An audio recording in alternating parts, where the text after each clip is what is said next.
Hello everyone, study with us में आपका स्वागत है। और आज की वीडियो में हम नंबर सीरीज़ की प्रैक्टिस करेंगे कि कितने टाइप्स के जो क्वेश्चन है नॉर्मली पूछे जाते हैं। इससे पहले की वीडियो में मैंने आपको एक्सप्लेन करके बताया था कि नंबर सीरीज़ क्या होती है और कितने टाइप्स के जो है नॉर्मली क्वेश्चन जो है पूछे जाते हैं और कुछ एग्जाम्पल्स भी करवाए थे। तो आज की वीडियो में हम सिर्फ और सिर्फ प्रैक्टिस करेंगे जितने टाइप्स के मैंने आपको नंबर सीरीज़ बताई थी। तो अगर आप लोग तैयारी कर रहे हैं एसएससी की, आरआरबी, यूजीसी नेट इत्यादि की, तो आपके लिए ये जो वीडियो है वो काफ़ी इम्पोर्टेंट है। तो शुरू करते हैं। तो पहला क्वेश्चन है 20, 19, 17, इसके बीच में एक क्वेश्चन मार्क दे रखा है, उसके बाद 10 और 5 दे रखा है। तो हमें बताना है कि यहाँ पर कौन सा डिजिट आएगा। ठीक है ना। तो अगर हम लोग सीरीज़ को देखें तो 20 और 19 के बीच में -1 हुआ है, 19 और 17 के बीच में -2 हुआ है, 17 और यहाँ पे क्वेश्चन मार्क आ गया। तो यहाँ पर मैं अगर 3 माइनस कर देता हूँ तो 17 में 3 जाएगा तो आ जाएगा यहाँ पर 14 यानी 14। तो मैं आगे भी सीरीज़ देखता हूँ क्या ये पूरी की पूरी सीरीज़ बन रही है, नहीं बन रही है। अगर 14 में -3 किया था तो -4 करूँगा तो 10 आ जाएगा, ठीक है। और 10 में अगर -5 में कर देता हूँ तो 5 आ जाएगा। तो इस तरीके से जो सीरीज़ है वो सही बन रही है, माइनस हो रहा है एक एक डिजिट। यहाँ पर 1 डिजिट, यहाँ पे 2 डिजिट, 3 डिजिट, 4 डिजिट और फिर ये 5 डिजिट। तो इस तरीके से जो यहाँ पर क्वेश्चन मार्क है वो हमारा आंसर होगा 14, और 14 हमारा सी ऑप्शन है। तो सी जो है हमारा करेक्ट ऑप्शन है। नेक्स्ट क्वेश्चन है, इसमें हमें आगे का डिजिट बताना है। यहाँ पे दे रखा है 36, 52 और 70, 90 और 112। ठीक है, तो हम 1 और 136। तो हम आगे का डिजिट क्या होगा हमें ये बताना है। तो सबसे पहले इनका डिफरेंस देखते हैं कितना है। तो 36 और 52 के बीच का जो डिफरेंस है वो 16 का है।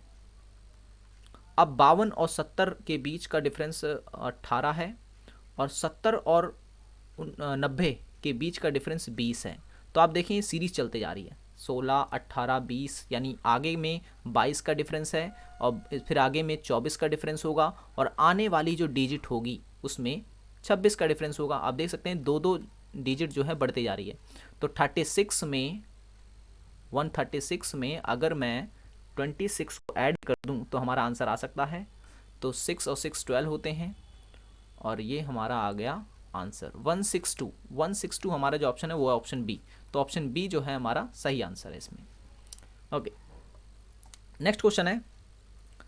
अब इसमें क्या है, हमें करेक्शन बतानी है। करेक्शन यानी आपको ये सीरीज दे रखी है नंबर की, और इसमें एक डिजिट जो है वो गलत है। अब वो डिजिट कौन सा है हमें बताना है। तो सबसे पहले हम देखते हैं कि डिफरेंस कितना कितना है इनके बीच में। तो 5 और 10 के बीच में डिफरेंस है 5 का, और 10 और 7 के बीच में डिफरेंस है 7 का। ठीक है ना। और 17 और 27, 17 और 27 के बीच का जो डिफरेंस है वो है 10 का। ठीक है ना, देख सकते हैं, सॉरी 9 का है, यहाँ पर 9 का डिफरेंस है। यहाँ पर देखिए मिस्टेक है, यहाँ पर मिस्टेक मिल गई, देख ले। क्योंकि अगर 17, ये देखिए सारी की सारी जो है विषम संख्या चल रही है, 5, 7, 9। आगे देखते हैं क्या सीरीज़ फॉलो कर रही है। 27 और 37 के बीच का जो डिफरेंस है वो दे रखा है 11। ठीक है ना। 37 और 50 के बीच का डिफरेंस दे रखा है 13। तो इस तरीके से हमारा जो करेक्शन है वो यहाँ पर है 37 की जगह। ठीक है ना, क्योंकि ये तो पूरी सीरीज चल रही है 5, 7, 9, 11, 13। तो 27 ही एक मात्र ऐसी संख्या है जो गलत आ रही है यहाँ पर। यहाँ आना चाहिए क्योंकि अगर 17 में हम 9 जोड़ देते हैं, 17 में अगर मैं 9 जोड़ता हूँ तो आता है 26, और वहाँ दे रखा है 27। तो 27 जो है हमारा गलत है, उसके जगह पर 26 आएगा। ठीक है ना। तो इसमें गलत जो है वो है 27। तो ए जो है हमारा सही आंसर है। नेक्स्ट क्वेश्चन की ओर चलते हैं। नेक्स्ट क्वेश्चन है, यहाँ पे दे रखा है 13, 14, 30, 93 और 376, 1884। तो हमें बताना है कि आगे का जो डिजिट है वो कौन सा होगा। ठीक है ना, 1885 है सॉरी यहाँ पे। तो हमें बताना है कि आगे का डिजिट कौन सा है। तो देखें, अगर यहाँ पर दे रखा है 13, तो 13 को सबसे पहले यहाँ पर कौन सा ऐसा डिजिट फॉलो किया गया है, क्योंकि अगर डिफरेंस देखें इसमें तो 1 का ही होगा सिर्फ। तो इसमें 1 प्लस 2 अगर कर देते हैं तो यहाँ पर जो सीरीज़ है यहाँ पर गलत हो जाएगी, क्योंकि यहाँ पे कितना प्लस किया जाएगा देख लें आप, लगभग यहाँ पे मुझे 16 ऐड करना पड़ेगा, ठीक है ना। तो इस तरीके से ऐड वाला तो इसमें सिस्टम नहीं है, ठीक है ना। तो इसमें क्या किया गया है तो मैं आपको बता दूं कि सबसे पहले इसमें 12 है, 12 को 1 से मल्टीप्लाई किया गया है, ठीक है ना। 12 को 1 से मल्टीप्लाई किया गया है, ठीक है ना। सॉरी 13 को पहले 1 से मल्टीप्लाई किया गया है और उसमें 1 ऐड किया गया है, जिससे ये बन गया है 14, ठीक है ना। अब 14 में फिर किया गया है 2 से मल्टीप्लाई और फिर उसमें 2 ऐड कर दिया गया है। अब 14 दूनी 28 होता है, 28 में जब 2 ऐड कर देंगे तो 30 हो गया, ठीक है। अब फिर 30 को मल्टीप्लाई किया गया है 3 से और फिर उसमें 3 ऐड कर दिया गया है, तो जिससे जो 30 को अगर मैं 3 से ऐड करूँगा तो 30 या 90 और प्लस 3 93 बन गया। तो इस तरीके से सब को 1 2 3 4 ऐसे करके डिवाइड किया गया है। तो इसको अगर 3 से किया गया है तो इसको 4 से मल्टीप्लाई किया गया होगा, इसको 5 से मल्टीप्लाई किया गया होगा, इसको 6 से मल्टीप्लाई किया गया होगा, और आगे आने वाला जो डिजिट होगा वो 6 से जब इसको मैं मल्टीप्लाई करूँगा और उसमें 6 जब मैं ऐड करूँगा तो हमारा जो आंसर होगा वो आ जाएगा, है कि नहीं। तो देख लेते हैं एक बार, 1885 को पहले मल्टीप्लाई करते हैं हम लोग 6 से। तो जब इसको मैं मल्टीप्लाई करूँगा 6 से तो इसमें आएगा 11310, ठीक है ना। तो ये कुछ हमारा आंसर आएगा और उसमें जब मैं 6 और ऐड करूँगा तो आ जाएगा हमारा 11316। तो 11316 जो है हमारा आंसर है। 11316 जो है 11316, तो सी जो है हमारा करेक्ट आंसर है इसमें, ठीक है ना। क्योंकि देखिए अगर आप लोग पूरे के पूरे में अगर मल्टीप्लाई करते चलेंगे तो इसमें आपका टाइम वेस्ट होगा। 2 से 3 में आप देख लें कि कौन सा जो पैटर्न है वो फॉलो हो रहा है और उसके बाद सीधा एंड में आ जाए और एंड में उसी पैटर्न को फॉलो करके अपनी सीरीज़ को कंप्लीट करें, ठीक है ना, वरना टाइम इसमें ज़्यादा लग जाता है। तो ओके, नेक्स्ट क्वेश्चन पे चलते हैं। नेक्स्ट क्वेश्चन है 1 3 10 21 64 129 और आगे बताना है कि कौन सा डिजिट आएगा। तो अब इसमें कौन सा रूल फॉलो हो रहा है हमें ये देखना है। तो हमें पता है कि 1 को जब मैं मल्टीप्लाई करता हूँ 2 से, ठीक है ना, और उसमें 1 ऐड करूँगा तो 3 बनेगा, ठीक है ना। और जब मैं 3 को मल्टीप्लाई करता हूँ 3 से और फिर उसमें मैं 1 ऐड करूँगा तो वो 10 बनेगा, ठीक है ना। तो एक तो 1 दे रखा है और फिर 3 है, और फिर मैं अगर 10 को मल्टीप्लाई करता हूँ 2 से, क्योंकि 3 से मल्टीप्लाई करूँगा तो ज़्यादा हो जाएगा, तब ये बनता है 21 बनता है। और फिर मैं जब 21 को मल्टीप्लाई करता हूँ 3 से और प्लस 1 करता हूँ तो ये 64 बनता है। तो आप देख सकते हैं कि किस तरीके की सीरीज़ जो है फॉलो हो रही है। 2 से मल्टीप्लाई एक बार, फिर 3 से मल्टीप्लाई, फिर 2 से मल्टीप्लाई और फिर 3 से मल्टीप्लाई, और सब में 1 1 ऐड किया जा रहा है इसमें। तो 21 में जब इस तरीके से किया गया है, 64 में किया गया है, 21 में 3 से किया गया है तो उसको 2 से मल्टीप्लाई किया जाएगा और प्लस 1 होगा, और इसको फिर 3 से मल्टीप्लाई किया जाएगा और प्लस 1 होगा। तो 129 को जब मैं 3 से मल्टीप्लाई करूँगा, 3 9 जा 27, 3 2 जा 6 और 8 3 1 जा 3 और प्लस 1 अगर मैं इसमें कर देता हूँ तो 883, 388 जो है वो हमारा आंसर आ रहा है। और 388 जो हमारा ऑप्शन है वो ऑप्शन डी जो है हमारा सही आंसर है, ठीक है ना। तो इसमें ये सीरीज़ फॉलो हो रही है और मैंने बताया था इस सीरीज़ को क्या कहते हैं। अगर आपने पहली वाली वीडियो नहीं देखी तो आप ज़रूर देख लें, क्योंकि उसमें मैंने सभी सीरीज़ को बता रखा है। नेक्स्ट क्वेश्चन है, अब इसमें क्या है, मिस कर रखा है एक डिजिट, इसमें बताना है कि यहाँ पर कौन सा डिजिट आएगा। बहुत ही सिंपल है, अगर आप लोगों ने स्क्वायर वाला वीडियो देख रखा है तो बहुत ही इजीली आप फाइंड आउट कर सकते हैं। तो 931 जो स्क्वायर होता है वो 31 का स्क्वायर होता है। 841 होता है 29 का स्क्वायर होता है, और 529 होता है 23 का स्क्वायर होता है ये, और 361 जो स्क्वायर होता है वो होता है 19 का स्क्वायर होता है ये, और 6 9 जो स्क्वायर होता है ये 13 का स्क्वायर होता है।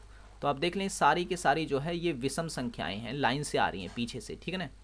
तो पीछे से आप देखें सारी की सारी विषम संख्याएं आ रही हैं। तो अब 19 और 13 के बीच की विषम संख्या कौन सी होती है, तो याद रखें 17 होती है।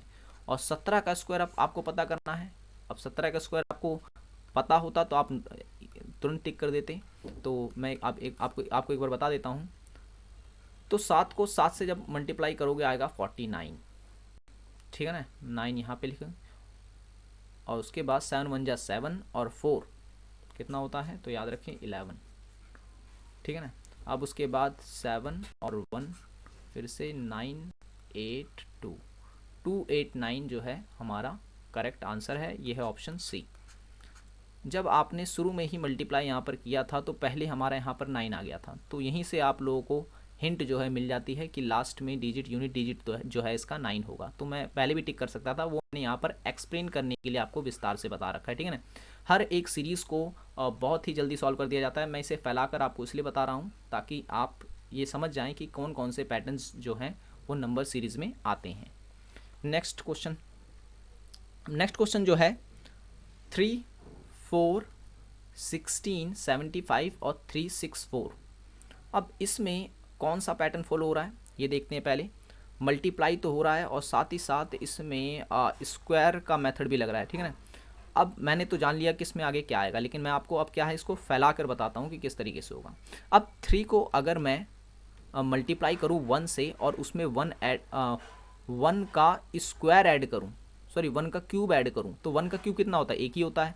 तो इस हिसाब से 3 1 जा 3 + 1 4 हो जाएगा, ठीक है ना। अब क्योंकि देखें अब मुझे कैसे पता चला कि इसमें क्यूब का पैटर्न फॉलो हो रहा है, क्योंकि देखो डिजिट एकदम से तेज़ी से बढ़ी है। देखो 75 के बाद एकदम से 364 आ गया है। तो ये दिखाता है कि या तो इसमें अब किसी बड़े डिजिट से मल्टीप्लाई किया गया है या तो फिर इसमें क्यूब वाली डिजिट लगी हुई है, ठीक है ना। अब 3 1 जा 3 + 1 का क्यूब 4 हो गया। तो अब नेक्स्ट है 4। अब 4 को मैं मल्टीप्लाई करता हूँ 2 से प्लस 2 का क्यूब।